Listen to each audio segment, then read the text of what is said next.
Sekarang kita lanjutkan ke subbab 1.3 tentang himpunan hingga dan tak hingga. Di situ ada definisi 1.3.1 dikatakan bahwa himpunan kosong itu memiliki 0 elemen, ya, anggotanya 0. Yang B, kalau ada n elemen bilangan asli, himpunan S itu dikatakan punya n elemen, dia punya anggota sebanyak n kalau ada korespondensi satu-satu bijection dari himpunan nn. Nn itu apa? Nn itu bilangan asli dari 1 sampai n. Ya, ke S. Contohnya pernyataan yang B ya. Misalkan saya punya S itu anggotanya gini, 100, 200, 300, 400. Udah gini aja ya. Nah, dari S ini kita bisa memasangkan dengan bilangan asli 1 sampai N. Ini S, ini N, N-nya tadi. Ini 100, 200, 300, 400. 1, 2, 3, 4. Ya sudah, tinggal dipasangkan korespondensi satu-satu seperti ini.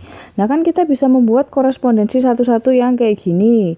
Ini kita katakan ya, S itu punya n elemen, 4 anggota gitu ya.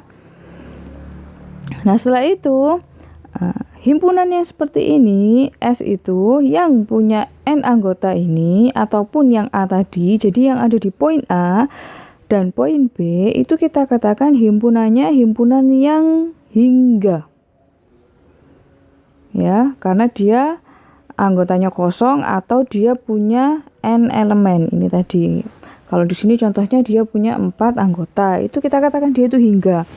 Nah, himpunan yang tidak seperti itu, tidak pada definisi yang C, itu kita katakan dia itu tak hingga. Gitu. Ya, ini adalah definisinya. Nah, selanjutnya di sini 1.3.2 ini ada uniqueness theorem. Teorema ketunggalan.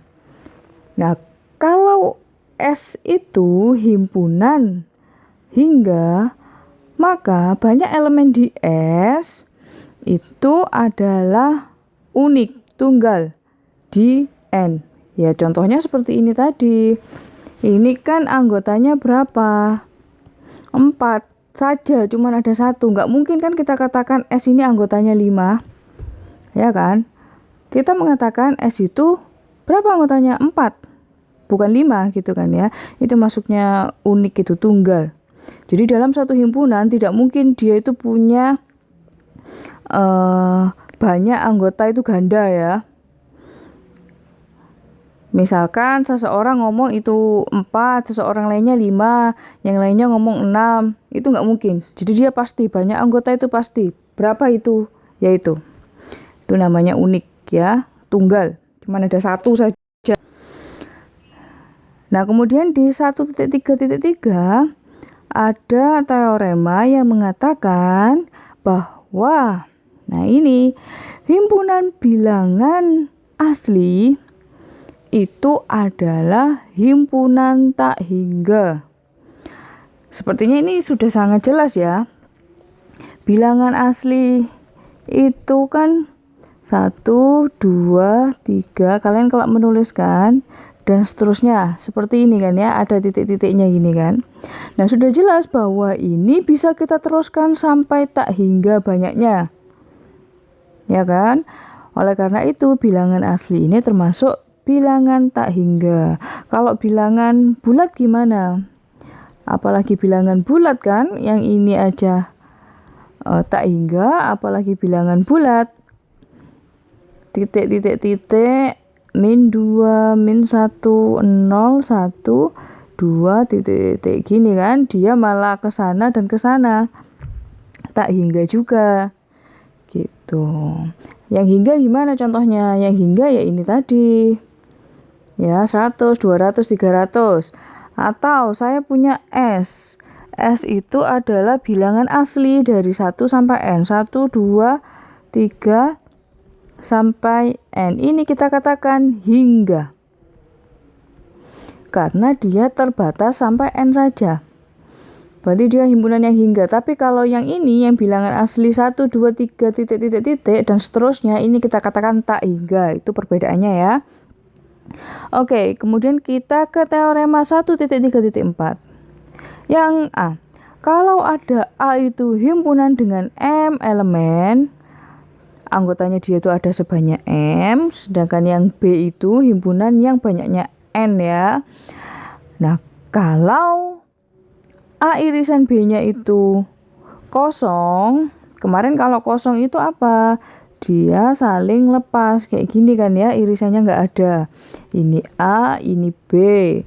Ya, NA, banyaknya A itu adalah sebanyak M, banyaknya yang B itu ada sebanyak N. Ini kebetulan sama ya. Maka di situ A digabungkan B. Ini digabung sama ini. Berapa banyak anggotanya? N, A gabung B.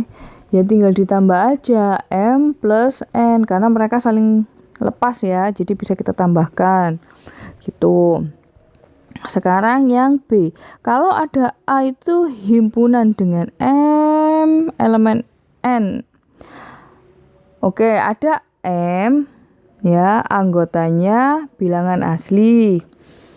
Dan C itu subsetnya dari A ya, dengan elemennya itu cuma ada 1. Oke. Maka A dikurangi C ya, itu anggotanya M dikurangi 1. Ini ada A. Ini himpunan A. NA, banyaknya A itu sama dengan M. Ya. Nah, kemudian ada C subsetnya A. C itu ada di dalamnya A. Ini C. Ya. Nah, C ini NC, ini anggotanya itu cuma ada 1. Maka A dikurangi C, ya benar ya, N A min C itu akan sama dengan M dikurangi 1. Udah jelas ini ya gambarannya ya, ilustrasinya. Nah, sekarang yang C. Kalau C itu adalah himpunan yang tak hingga, B itu himpunan yang hingga, ya, ini ada himpunan C besar sekali. C ini tak hingga. Tak hingga berarti banyak sekali kan ya. Sedangkan B di dalamnya. Oh, maaf, bukan seperti itu ya. B tidak harus di dalamnya. Di situ cuma dikatakan bahwa ada B, bisa dia itu subsetnya ya, bisa juga irisannya ya, bisa juga saling lepas seperti ini ya. Intinya kalau ada himpunan tak hingga dikurangi himpunan hingga, C min B-nya pengurangannya itu akan tetap jadi tak hingga. Ya. Ya logikanya gini, C itu kan banyak sekali anggotanya kan. Kalau kita kurangi beberapa saja, dia anggotanya tetap banyak sekali. Ya kan? B itu kan finite, dikurangi beberapa. Dari C kita ambil beberapa, ya C akan tetap banyak meskipun sudah dikurangi gitu loh ya. C-nya akan, C min B itu akan tetap infinite gitu. Nah, selanjutnya kita ke 1.3.5. Banyak sekali nih teoremanya ya. Misalkan S dan T itu himpunan ya, sedemikian hingga T itu merupakan subset. T itu subsetnya S. Di A dikatakan kalau S itu finite ya, kalau yang ini itu hingga ya, maka yang jadi subsetnya itu pasti juga hingga. Kan nggak mungkin nih yang tak hingga itu merupakan subset dari hingga. Itu nggak masuk akal ya. Jadi kalau yang ini hingga, pasti yang di sini itu juga hingga. Itu yang A. Sedangkan yang B ini kontraposisi dari pernyataan A. Masih ingat kontraposisi P maka Q itu ekuivalen dengan negasi Q maka negasi P. Jadi tinggal dibalik ya. Kalau kata-katanya yang A tadi, jika S itu finite, maka T itu finite. Kontraposisinya apa? Jika T itu infinite, maka S-nya infinite. Gitu. Kalau T ini tak hingga, maka S-nya ini tak hingga. Sudah jelas sekali gitu ya. Kalau yang A tadi enggak, S-nya dulu ya. Kalau S ini hingga, maka yang jadi subsetnya pasti hingga. Untuk pembuktiannya menggunakan induksi matematika, bisa dibaca sendiri. Nah, sekarang ke himpunan terhitung, countable set. Nah, ini jangan bingung dengan infinite nanti ini ya. Di situ, definisi 1.3.6 dikatakan bahwa himpunan S itu dikatakan denumerable atau countably infinite. Denumerable itu dapat dihitung ya, terhitung gitu kan ya, atau tak hingga yang terhitung, countably infinite, tak hingga tapi terhitung. Kalau kita bisa menemukan kalau ada bijection korespondensi satu-satu dari N ke S, sama tadi ya, definisinya hampir sama. Ini kita katakan denumerable. Nah, himpunan S itu dikatakan countable, terhitung, dapat dihitung. Sama aja ini ya. Kalau dia itu finite tadi hingga, kalau dia hingga atau dia denumerable yang countably infinite tadi. Ya. Nah, kalau selain itu kita katakan dia not countable, uncountable. Oke, kita langsung ke contoh aja ya. Di sini saya punya bilangan asli 1, 2, 3, 4 dan seterusnya itu. Kita katakan tadi bilangan asli ini kan merupakan tak hingga ya. Himpunan tak hingga. Nah, tetapi di sini bilangan asli ini termasuk denumerable. Ya, dapat dihitung. Kenapa? Ya karena kita bisa membuat korespondensi satu-satu gitu ya. Dia ini termasuk dalam countably infinite. Gampangnya ya, kalau kalian mau menguji apakah suatu himpunan itu dapat dihitung apa enggak, ambil sebagian saja. Bilangan asli, sebagian aja bilangan asli. Misalkan ya, 1 gini ya, N sedemikian hingga N itu kurang dari sama dengan 10. Ini misalkan dulu ya, N elemen natural. Ada nggak ini anggotanya? Ini saya tulis S ya. Ada nggak anggotanya S? Bilangan asli yang kayak gini ada nggak? Ada. Apa aja? 1, 2, 3, 4, 5, 6, 7, 8, 9, 10. Gini kan?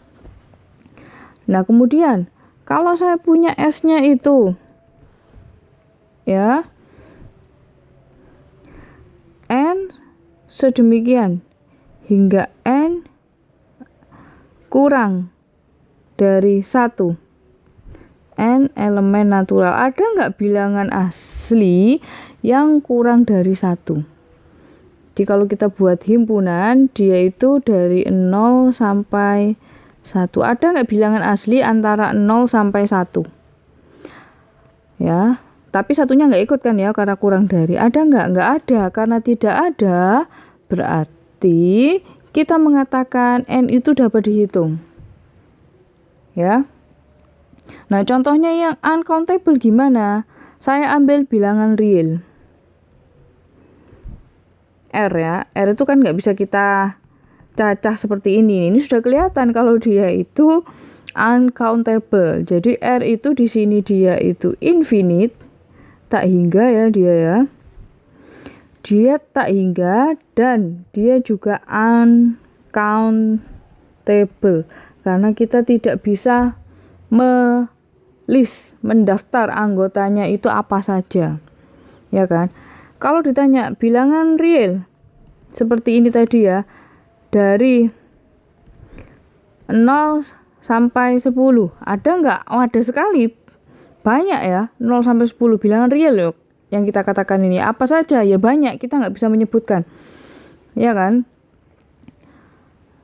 Karena dalam bilangan real ya, dari 0 sampai 10 itu ada berbagai macam bentuk bilangan yang lainnya. Di situ kan ada bilangan bulatnya, ada bilangan rasionalnya, ada bilangan irasionalnya. Ya kan? Jadi dari 0 sampai 10 saja banyak. Jangankan itu. R, kalau dia dari 0 sampai 1.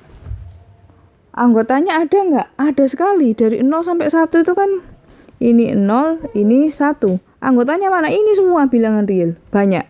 Berarti dia itu uncountable. Nah, ini tadi contohnya yang dapat dihitung dan tidak dapat dihitung ya, countable dan uncountable. Kemudian 1.38 teorema bahwa Cartesian product dari bilangan asli dan bilangan asli itu denominable. Gitu ya. Nah, di sini teorema 1.39. Kalau ada, ini sama seperti Vini tadi ya, hampir sama ya. Kalau ada T itu subsetnya dari S ya. Kalau ininya itu countable, dapat dihitung, berarti yang ini juga pasti countable. Sebaliknya ya, kontraposisinya, kalau yang ini uncountable, yang T-nya ini uncountable, S-nya itu pasti uncountable ya. 1.3.10 teorema itu menyatakan bahwa 3 pernyataan di sini itu setara, ekuivalen ya.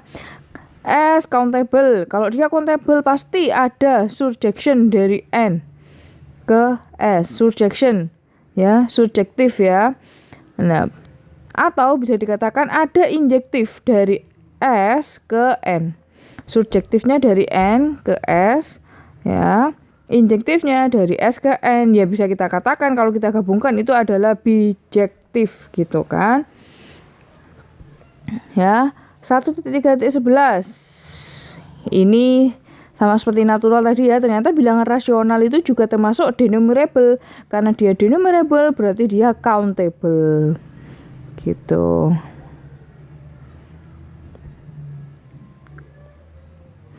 Nah, ini kalau ada himpunan AM itu countable ya. Ada himpunan-himpunan yang countable, gabungan dari himpunan-himpunan tersebut, semua himpunan tersebut itu pasti countable. Nah, ini ada himpunan, ini countable, ini countable, ini countable, ini countable. Gabungannya ini semua, ini ya, itu pasti countable. Gitu. Sudah, itu aja ya. Silakan dibaca-baca lagi untuk lebih jelasnya.